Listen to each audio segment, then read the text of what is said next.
Good evening. How are we? Hoping we are very well. Welcome to this live video feed. This evening we are speaking to the power of relationships, but importantly we are speaking to how do we fundamentally make relationships work? What do we do? What can we do to be the most profound version of ourselves in relationship? And how do we, of course, assist others in growing in relationship? And how do we be a beacon of light for others in relationship? How do we essentially really know our partners and in the process, of course, know ourselves? Matt, thank you for being here, brother. Let me know as you're coming on. Place the number 1 in the comment box. Let me know that you're here, and perhaps an emoticon to let me know how you're feeling this evening as well, or this morning, this afternoon, wherever you are in the world. And it is a pleasure and an honor to have you here.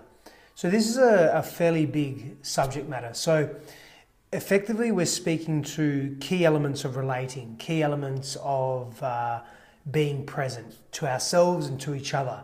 Fiona, welcome. Dan, welcome, brother. It's good to have you here. And I'm thinking you're feeling pretty good this evening. So we're really going to focus on 6 elements, 6 aspects of self that we must really be connected to. 6 aspects of relating that we really must be deeply connected to. Okay, sorry, that's okay. Okay, my apologies. There's some technical difficulties, so please bear with me for a moment, just literally one moment. Okay, we're there. Sorry, apologies. Okay, I think we're good. Okay, and my face paused on the screen. Not very pleasant. Okay, we're back. All right, awesome. So let me know that you're here. Place a number 1 in the comment box. I think it's all good. I think we're clear now. Should have a fairly clear stream from here on in. Internet's been a bit funny in Perth lately, I think anyway, in Australia actually. So this is about relating to each other. This is about understanding each other in the most powerful way possible. This is about connecting to each other. This is about being present to the needs of each other. This is what this is about. This live feed is about learning to be present to the needs of the other person, but of course being present to our own needs. Yes, so deeply important. And we do that by being very clear about who we are. Dan, thanks, brother. Good evening and hello to everyone that's coming on as well. And if you're new to these live feeds, please let me know. Please let the tribe know, let the community know. Please make yourself known by placing new in the comment box. Michelle, hello, how are you? Beautiful to have you here. So let's just dive into this immediately. Let's get into the depth of this immediately and what this actually represents.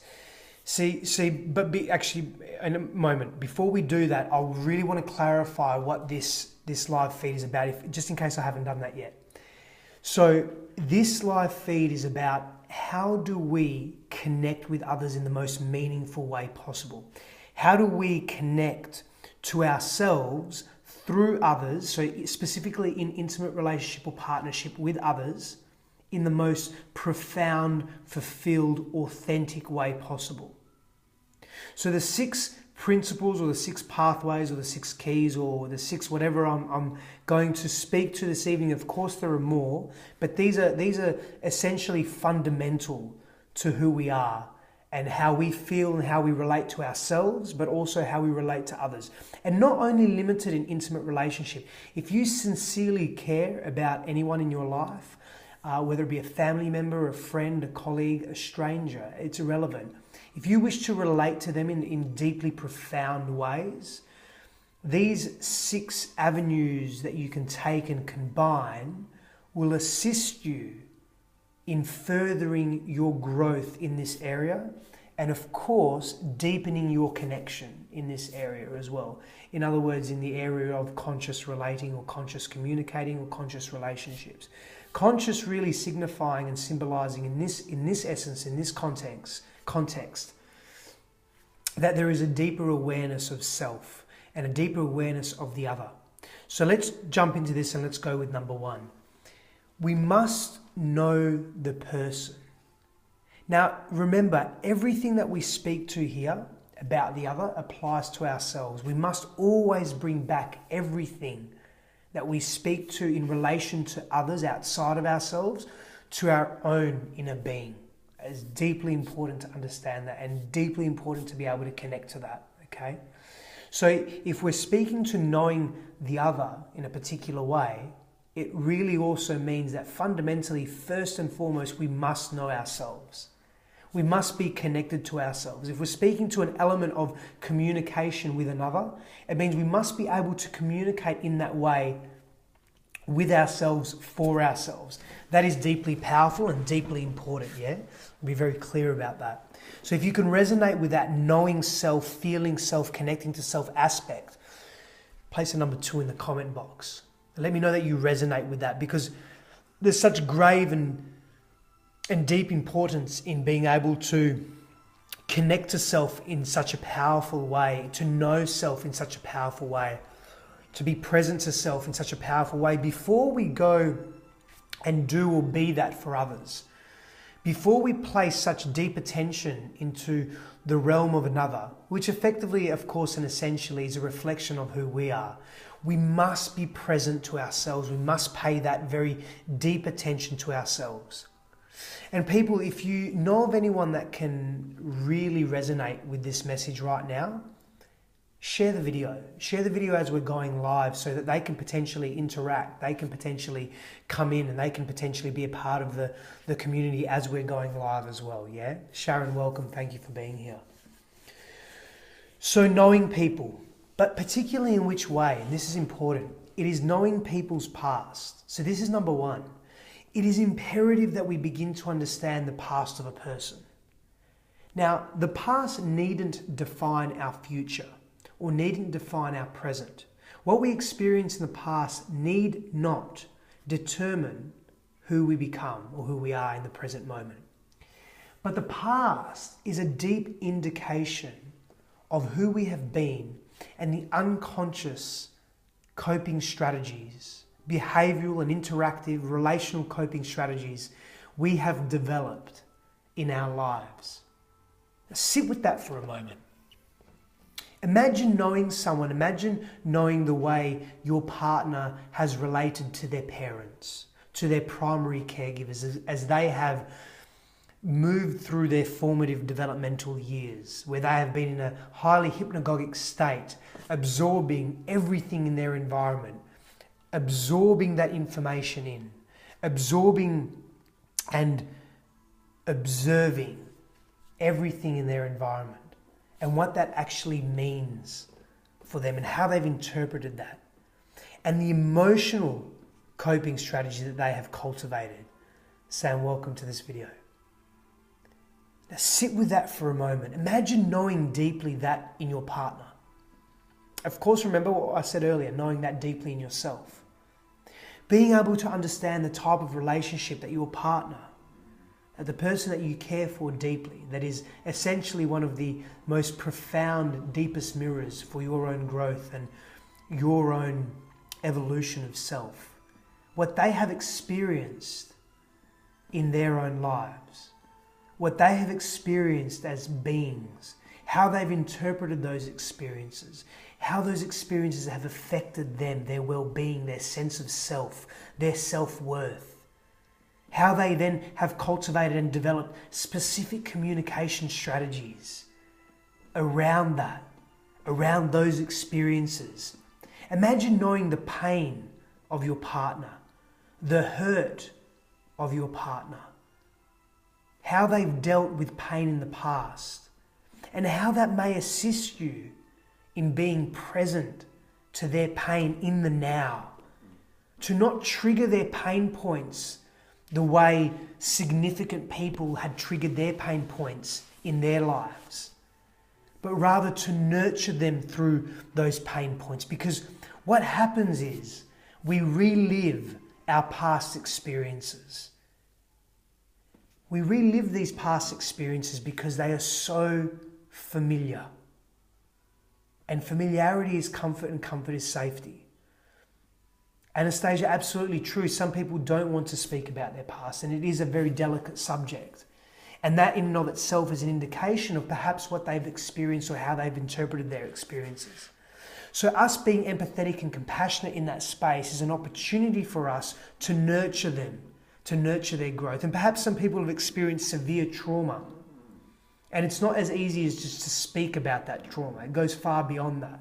There is a process, there is a journey that must unravel for them to feel safe enough to be able to do that. Sometimes professional help and intervention is very much required. It's beyond just having a conversation.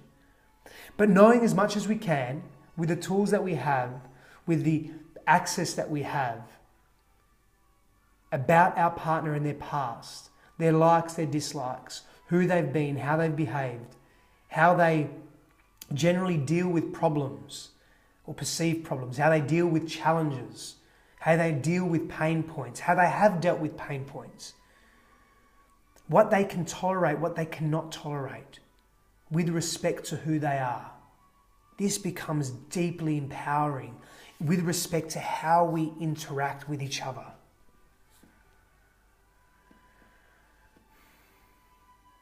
If you can resonate with that, place a number 3 in the comment box.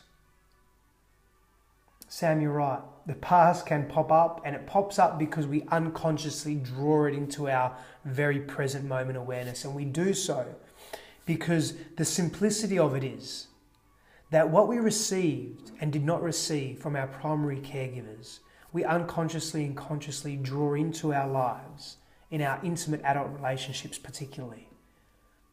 And there's a number of reasons why we do that, because we're attempting to unconsciously fill voids. We place these very deep and very high expectations on people and on ourselves. I've been very guilty of that, for lack of a better term, where I've placed unconscious, we don't know what we don't know, expectations on those that I have spent intimate time with, not knowing that my behavior and my interaction, the way I spent time with them and with myself, was really driven by that point.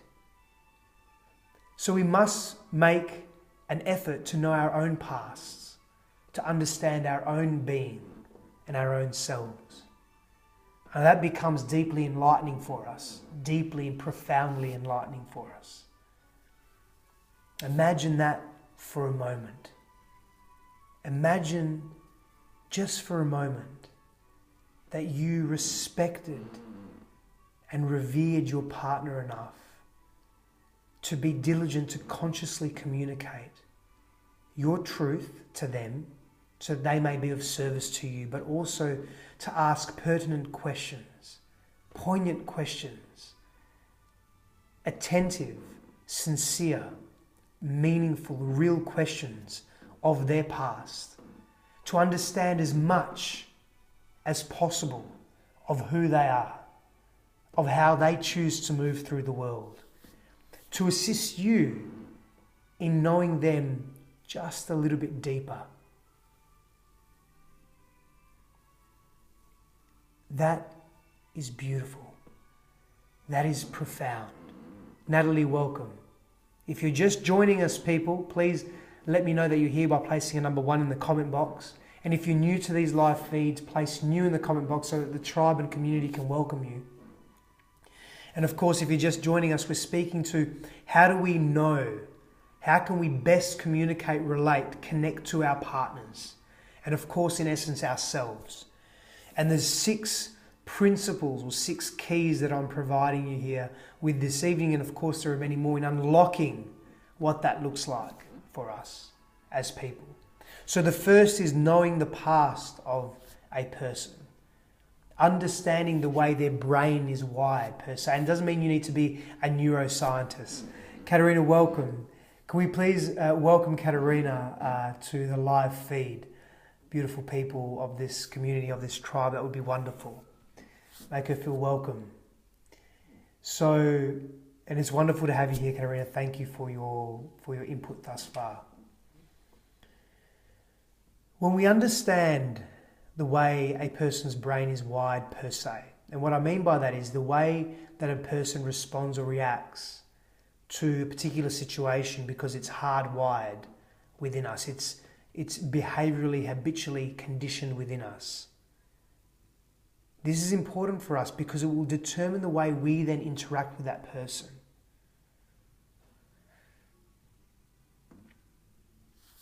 This is deeply interesting. So it becomes more than just an opportunity to understand self or the other. It becomes an opportunity to go deep into self. Some may call that healing.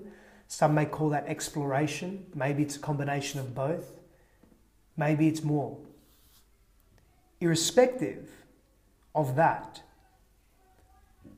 what occurs is an ability for us to connect at very deeply profound levels of being. So the next point to consider, and this is intimately linked to the first point. The first point really determines the entire, all of the 6 principles, in fact, is knowing a person's past is in as much great depth as possible. And that's why I've mentioned it as the first point. But the next is, which is worthy of its own mention, is understanding. When I say understanding, let me be very clear about something. When I say understanding, I'm really referring to initially just being aware, having an awareness of.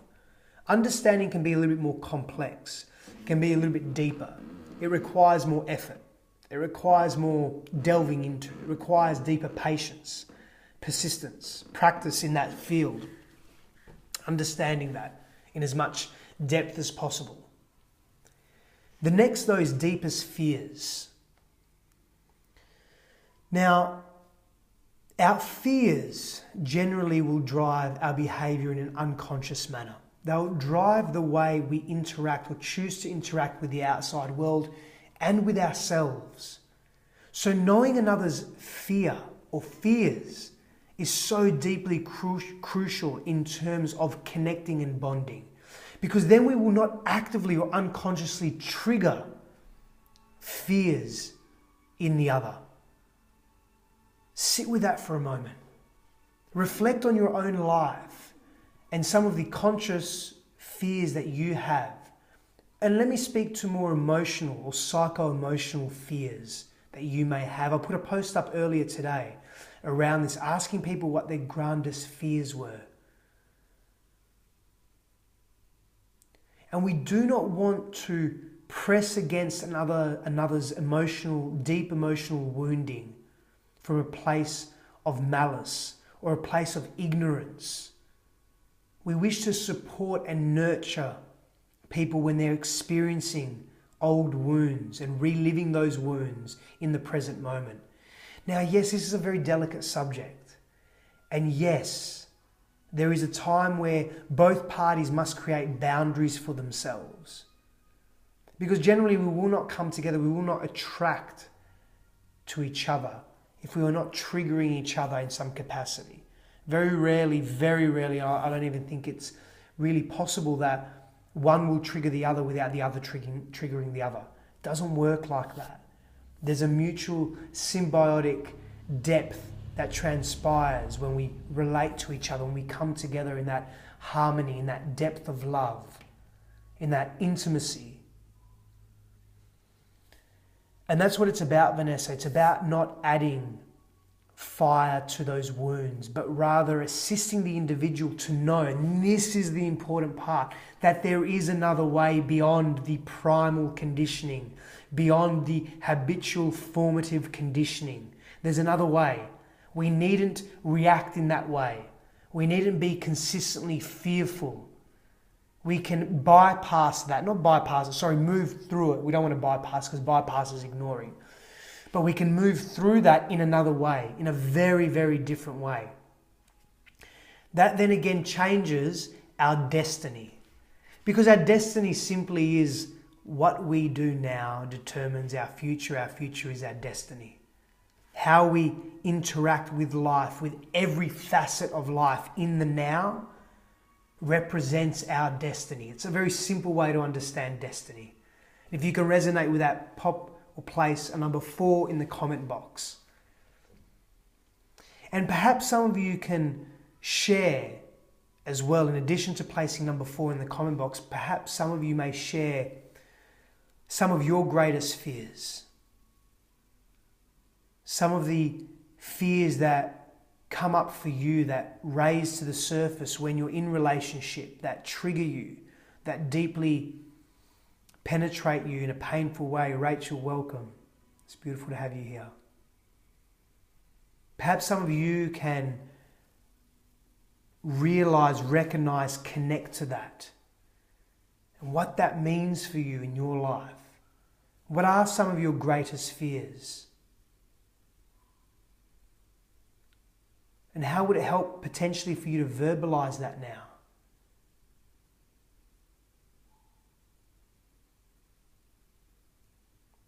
That's deep, Amanda. Thank you. Thank you for sharing. Some of my greatest fears in the past, and I'll share with you because I'm asking you to share, of course.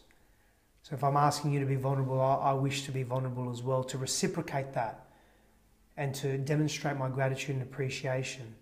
Emma, fear of unworthiness, abandonment. Fear of abandonment, Vanessa, yeah, absolutely.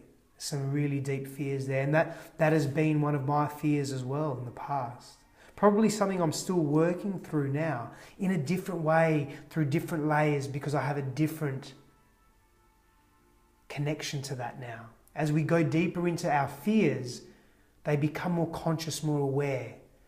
I've had deep fears around connection, around commitment, around losing, or the perception of losing my freedom in particular situations. And it's deeply affected the way I've behaved in circumstances, in situations, in relationship. Yeah, absolutely, Vanessa.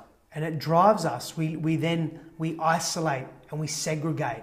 Before others have a chance to hurt us, we hurt them and we hurt ourselves. Sam, that's beautiful. Thank you for sharing. Natalie, beautiful. Not measuring up, not being seen as good enough, being told you're not good enough, verbally and through action. Now, these are painful experiences that we move through. These are painful, deeply painful experiences that we move through, but we must know that we are relational beings. And through consciously relating with each other, we assist each other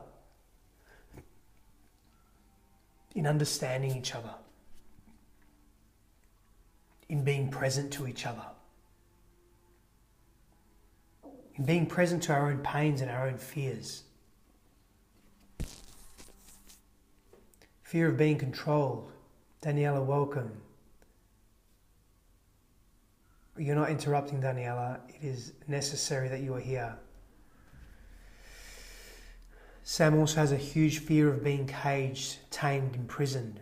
And it would make sense, Sam, for your partner and for your loved ones to know that, to know your past, to know your fears around that, so that they won't trigger that. They will be conscious of that because they, of course, care for you. And let me tell you something, beautiful people. People care about you. They really fucking care about you. And the stories we tell ourselves about people not caring about us is bullshit. It is impossible unless you have a pathology to not care about someone. It is hardwired within us, unless that hardwiring becomes distorted through a pathology. But it's also soft-wired, culturally conditioned within us.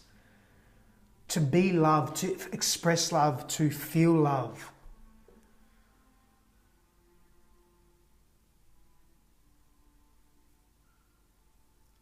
Emma, that's really beautiful what you're speaking to. Your honesty, your brutal honesty there is inspiring for so many. We place number 5 in the comment box for Emma, please. That's deep vulnerability, deep openness. And now, Emma, choose to look at those patterns in your own way, in your own time. Choose to look at those patterns and be connected to those patterns, what they mean for you, what they represent in your life, and how they continue to affect you and your loved ones and your shining. Because the world needs you as you fucking are, not a dulled down, fearful, constricted, restricted, rigid version of you. The world needs you shining brightly in your most authentic, vibrant self. And if we are dictated by fear, we are losing in life. And others around us are losing deeply. The next, which is really simple actually, and it's really cool, is love languages. There's a gentleman, Gary Chapman, I was told today by a friend of mine, I shouldn't say gentleman. Nikhil, brother, how are you? Welcome. Honoured to have you here. Jaguar. It's a silly private joke. We're going to go on two tangents, right? First, if you're not watching Rick and Morty, you need to watch it. Number one, I'll just leave it at that. Number two, I was told today to stop saying gentleman because I'm too old to say gentleman, and I don't know, it's just I have to stop saying gentleman and lady as I've gone beyond the threshold of calling people gentlemen, because if people think if I'm referring to gentleman, it's someone that's in their 60s or 70s or 80s or something, I don't know. It's some weird cultural norm, but anyway. Natalie says, biggest fear would have to be opening myself up to loving someone deeply who might turn out to be someone who could physically and emotionally hurt me like my ex-husband did. And again, thank you for your deep, deep vulnerability, Natalie. Thank you so much for sharing that. And the reality is as well, our past needn't define our future. And we can't, unfortunately, taint everybody that comes into our lives that has some form of similarity with a person in the past that has caused us hurt. We must choose to focus on the gratitude, on what has worked, on the benefits, on the value, equilibrate, collapse, neutralize emotionally those events so that we can be open to a new life. That's powerful, yeah? That's deeply powerful. So the third point, the third key is love languages. Know the love languages of your significant other and know your own love languages. And there are essentially 5 love languages according to Gary Chapman, who's written the book, The 5 Love Languages. And it's a really easy read, and it's simple, and it's quite profound and powerful at the same time. And it's not the be-all and end-all, it's simply a tool for connecting, for understanding, for relating consciously. One of many tools that we should always use. We should never limit ourselves to just one tool. So, words of affirmation, acts of service, receiving gifts, quality time, physical touch. Now, you don't need to have the same love language, the same primary love languages to be in a partnership. You can have separate love languages. You just need to know each other's love languages. You may be very dominant or prominent or very receptive in physical touch, and your partner may be in acts of service.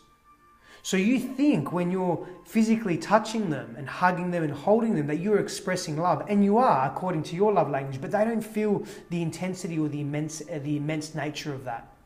The moment you do something for them, maybe take them somewhere, bring them something, complete a task that they had to complete, they are deeply feeling waves of love rush over them. Now, where do our love languages come from? In essence, they come from our conditioning. They come from our history. They come from who we are. They come from what we've experienced, the way we've interpreted the world, the way we understand and view the world. That's where our love languages come from. And we've cultivated these primary sources of meaning and connection just throughout our lives. And also what we've observed in our primary caregivers and in our primary examples for love. Daniela says, sometimes I think we can sometimes get confused between a love language and reaction to past fears and insecurities. Potentially, yes. Yeah, and that probably goes a little bit deeper into the psycho-emotional realm of self, and we go back to the first point around knowing one's past and one's history, knowing one's emotional coping strategies, knowing one's major historical events as best as possible to be able to observe a pattern. Yes, people, I'm going to say something now. This requires work. This requires attention. This requires that you actually make a significant effort in and take a significant interest in the life of your loved one and in the life of yourself. There's not an opportunity here to be lazy or not value this. If you want a magnificent relationship, then fucking be magnificent in your relationship.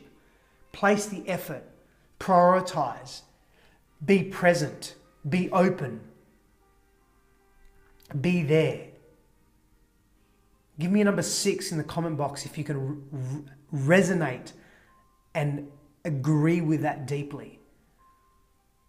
We must do the work, We must pay the attention, we must be present, we must be open. We simply have to be, if that is what we truly desire. We have to make it a priority. That means asking a lot of questions, actively listening, being connected, communicating in a particular way, asking specific questions, being present, focused. Sometimes we just want everything handed to us on a platter. And that's part of the fast track world we live in. We're conditioned with systemic. Move beyond that and really get to know your loved one. The act of knowing, of being known and being heard and being seen in every way possible, it does wonders to left-right hemisphere brain integration, and it does wonders for our self-worth and self-value.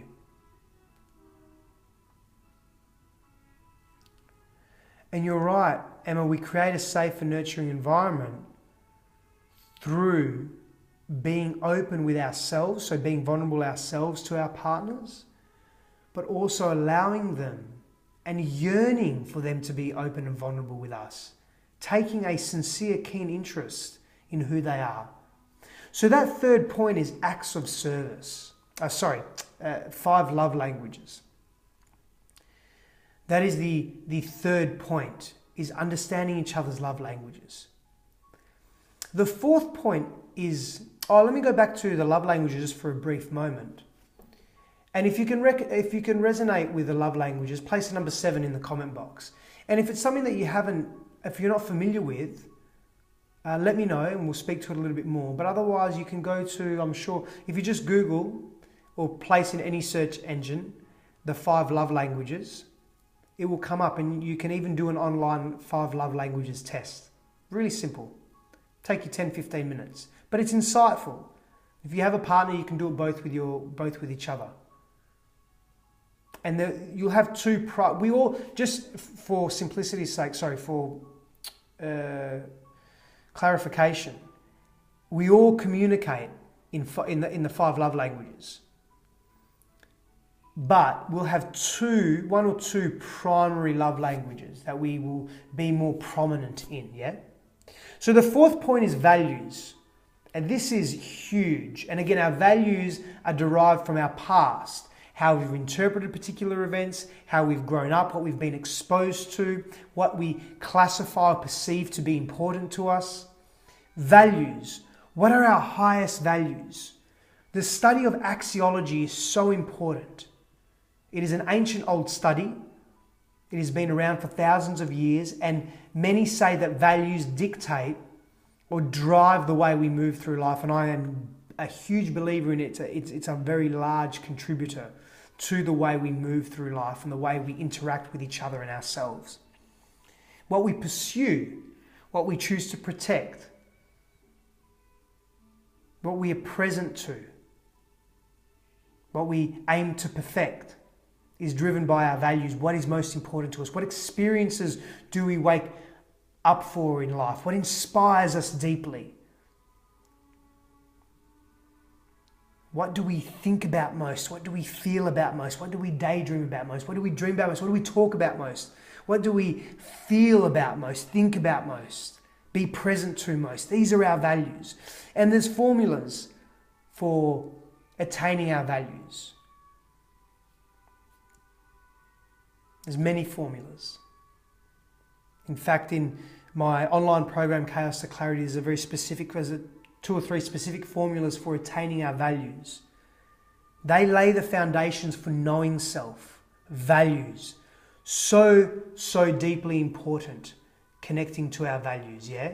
So deeply important. It's imperative that we know the values of our partner and the values of ourselves. Knowing the values of our partner allows us to nurture them, to assist them on their journey. When they know ours, they can assist us on their journey. It also determines alignment. Is there alignment? Is there alignment in our values and theirs? And can we bridge those values if there's not? Can we make them work cohesively? Sam, to answer your question, yes, they do transform and change. They can do over intensified, immersive life experiences. For example, the death of a loved one, our values can completely change. We can at one time be very career orientated or money orientated, and then of course our values can change towards being family orientated. The antithesis is true in various ways. Generally, when we unpack who we are at our core, our authentic self, which is when we go digging into our past and really clarifying and identifying our core relationships as a child or during our formative years, we will find that our values, what we gauge that is most important to us, is rooted and grounded in that space. And understanding that gives us a foundation for then moving or launching either towards that with greater efficacy, so embracing that with greater depth, or moving away from that. So yes, our values can change.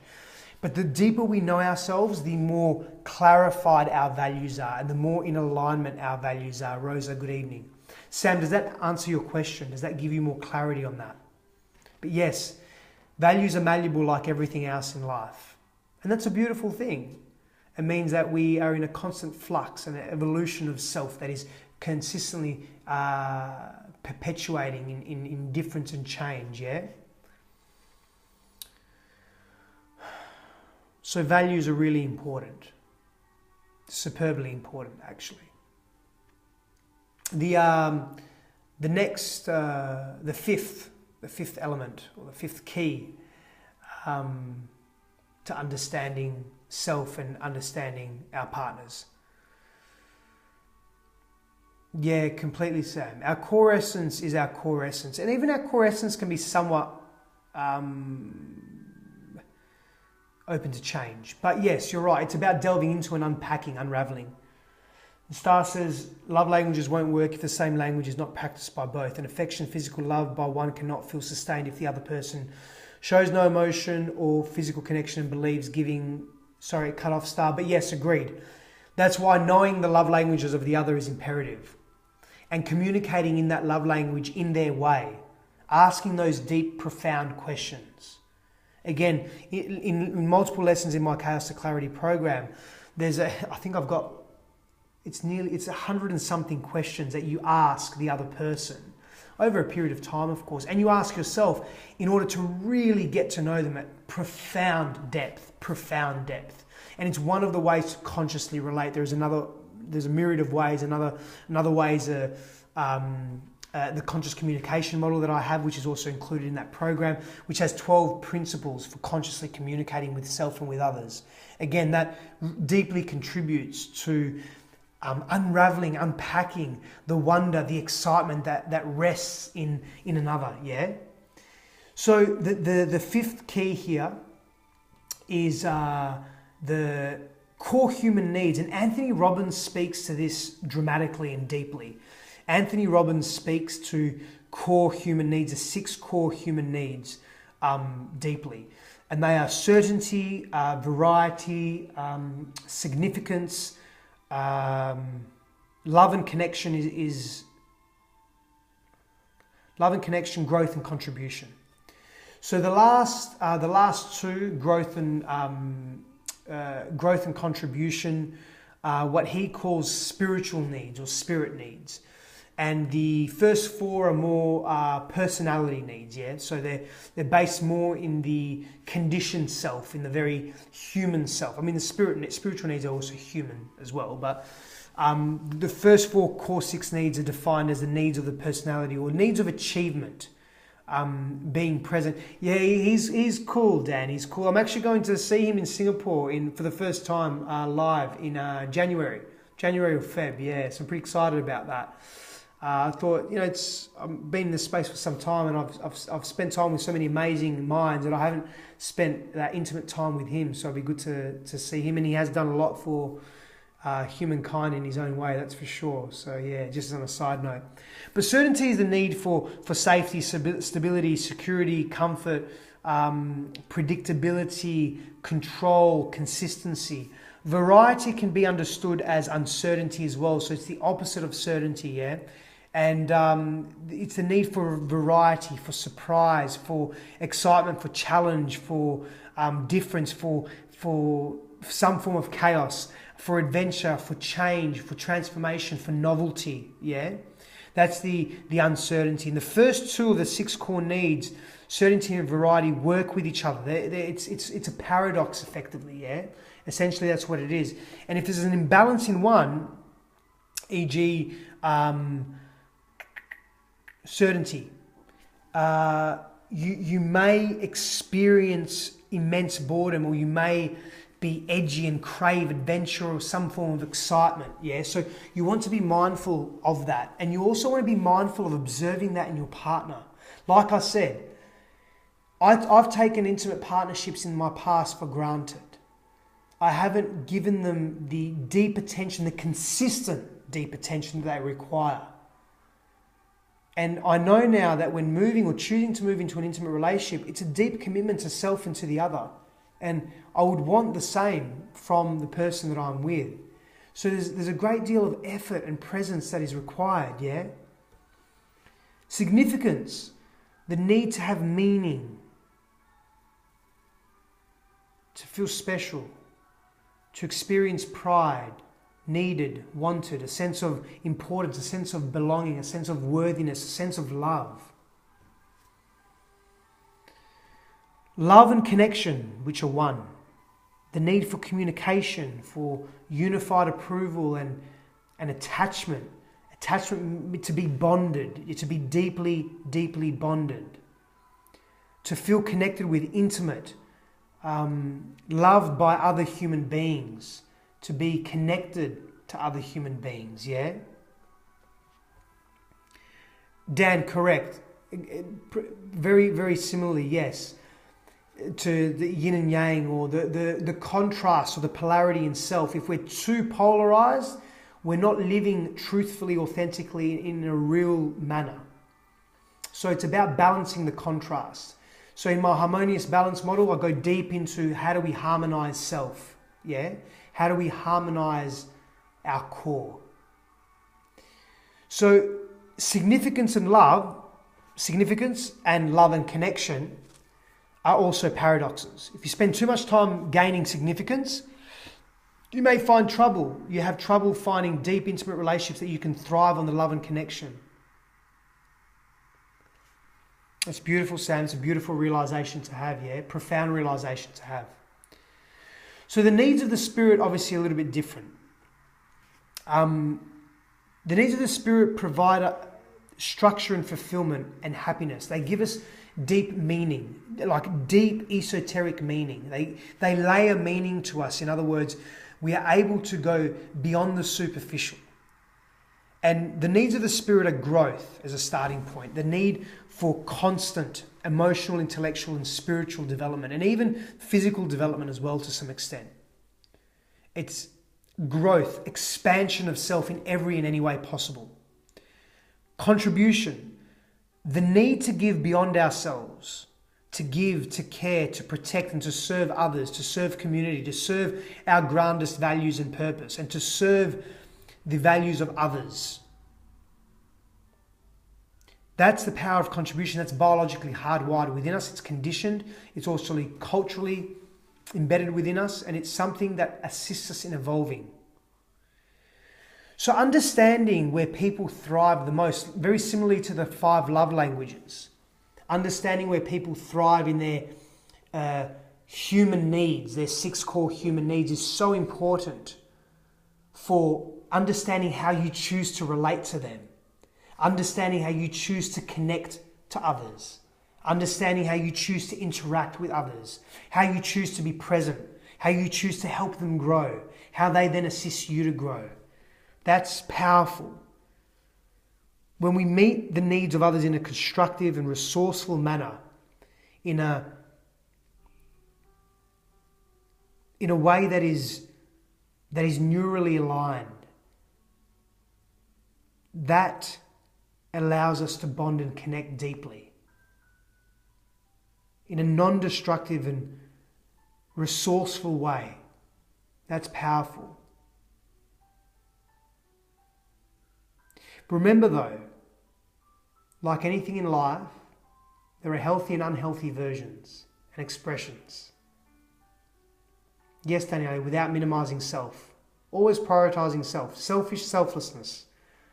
Prioritize self and others simultaneously. Do not jeopardize your own being. Do not minimize yourself at the expense of others. And always give from a place of love to self and to others. And you will minimize damage in that space. But remember, there are unhealthy and healthy ways to express in meeting the core human needs, yeah? So be very mindful of that as well.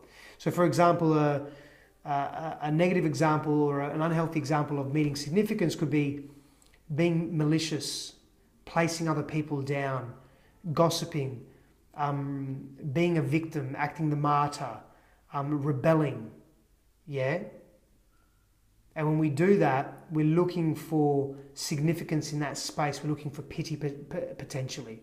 These are unhealthy coping strategies. But again, be mindful of that if that's in your partner. Assist them to grow out of that, to move through that when they can and how they can. So place a number, I've forgotten where I'm up to with numbers. Number 8. I like number 8. Number 8 here. Oh, it's an infinity, but it's a number 8. So number 8 in the comment box, if you can resonate with the 6 human needs, is powerful, super, super powerful. And the last of the 6 points that we will speak to this evening before I wrap up and tell you how much I love you and how grateful I am for you all being here and contributing and being present and helping us all grow and learn together. And if you're just coming on, place number 1 in the comment box so that we know that you're here. And if you're new to these live feeds, place new in the comment box so that we know that you're here and the tribe can welcome you with open arms and open hearts. So the last of these 6 keys to connecting and bonding deeply and intimately. Purpose. Grandest vision and dreams. Know the purpose of or purposes that you hold and maintain within you. You are welcome, my dear. It's so lovely to have you here. Know the purpose of the other so that you may support them, that you may be present for them, that you may nurture them through their own growth and their dreams, that you may assist them in realizing and actualizing their purpose or purposes. Now that's a deep and profound demonstration of care and love and sincerity and presence and attention.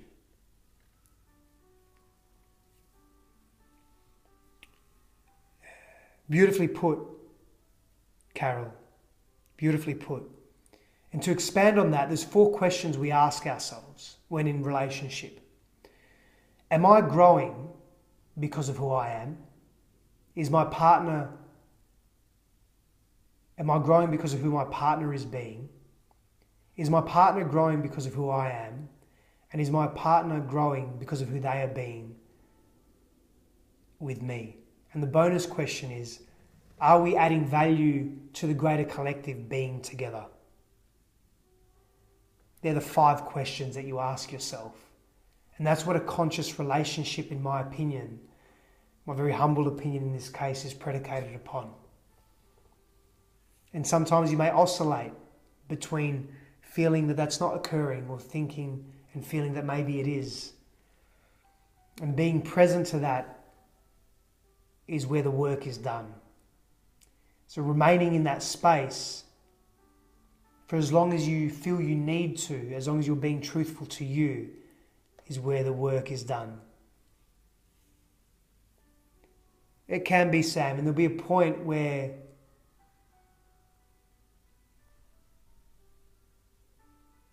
the challenge and the pain will be the wrong type of pain. And you'll know. There'll be a number of indications, qualitative and quantitative, to indicate that to you. Dan, is it wrong to want your partner to grow? Not at all, my friend, not at all. It's not wrong to want your partner to grow, but it's going to be harmful if you force your partner to grow. When we force anything, it is generally met with deep resistance. So moving away from that resistance allows us, just be present, be you, allow your partner to be them. And if there's a misalignment in values, then you probably won't grow together. See, a beautiful mentor of mine said, with respect to growth, growth occurs in parallel. And we are connected with two arrows that go back and forth. And we grow in parallel. And that growth occurs by us focusing on ourselves and each other in the most respectful manner possible. Being open, being transparent, embodying particular qualities that allow us to be deeply truthful to each other. And when we are able to do that, that is when we are able to see with great clarity the growth that is or is not occurring in our loved ones and in ourselves, and to determine whether it serves us. No, focus on self is not being selfish, my brother. Not at all. If we were not to be selfish, selfish is a misunderstood term. Leslie, welcome. Thank you for being here. Selfishness is a misunderstood term. And by the way, Vanessa, the foundation for what I just described is philia. It is a Greek term for love. One of many that represents love. In many different languages. Greeks have 7 words for love. Other languages have many others, more than 7. Selfishness is misunderstood, and there are negative connotations attached to the term selfishness. Let me put it this way to you, Dan, and to the beautiful audience out there. When in an aeroplane, you are instructed in case of an emergency to attend to yourself first, then attend to others. Attend to your loved ones. For we cannot help others if we do not help ourselves. We cannot be of service to others unless we are of service to ourselves. That is not a bad thing. It's intention that it defines us here. If we have an intention to be of service to others and to ourselves, beautiful. That level of growth expands. If we have an intention to be of service to ourselves for our own selfish reasons, notice the tone when I said selfish then, because of the context. To solely benefit ourselves, we are detached. We are completely detached from what reality really is. We are social, relational beings. There is more sameness in us than there is difference. So being of service to others is actually being of service to ourselves. When we realize that being of service to ourselves is of service to others. And there's a mutual symbiosis that occurs. Yeah? No, Sam, they don't. You're correct.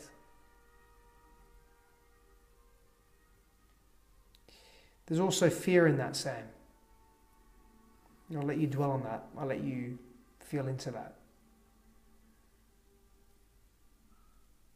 There is fear that when people want, but also there's fear to the antithesis of that, Sam. When people want to be the sole focus of another's love, there is also fear around self-worth and and self-value, belief in self.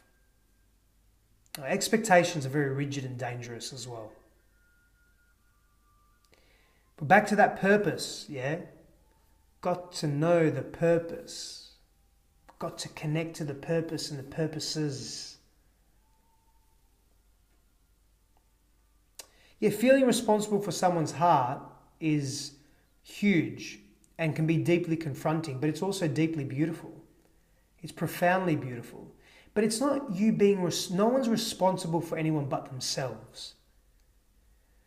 But choosing openly and wisely, choosing with truth and love and authenticity to hold someone's heart, not to be responsible for it, but to hold their heart in your way, in your version, for the part that you play. That's power. That's beautiful. That's connection and connecting. So they are the 6 keys or principles. You can place a number 9 in the comment box if you resonate with purpose and you resonate with connecting to and identifying with someone's purpose and being of service to their purpose as they can then be of service to yours. And you can find purposes that align together.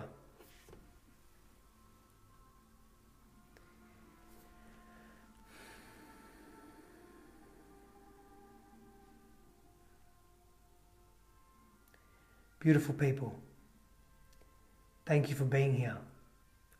And if you resonate with this message, please feel free to share this with your loved ones, on your wall, private message, tag people in, whatever it may be.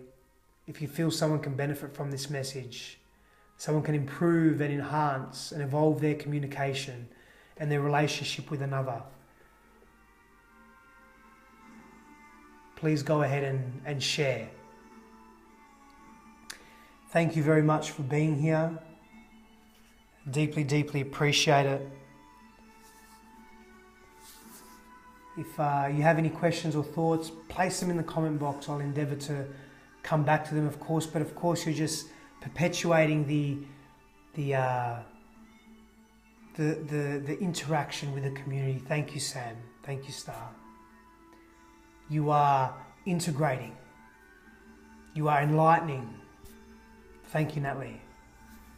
I learned so much from being on these very selfish reasons, Dan, that I do this. Because I'm learning. I'm growing as well. I'm growing deeply. So good night, tribe. Good night, community.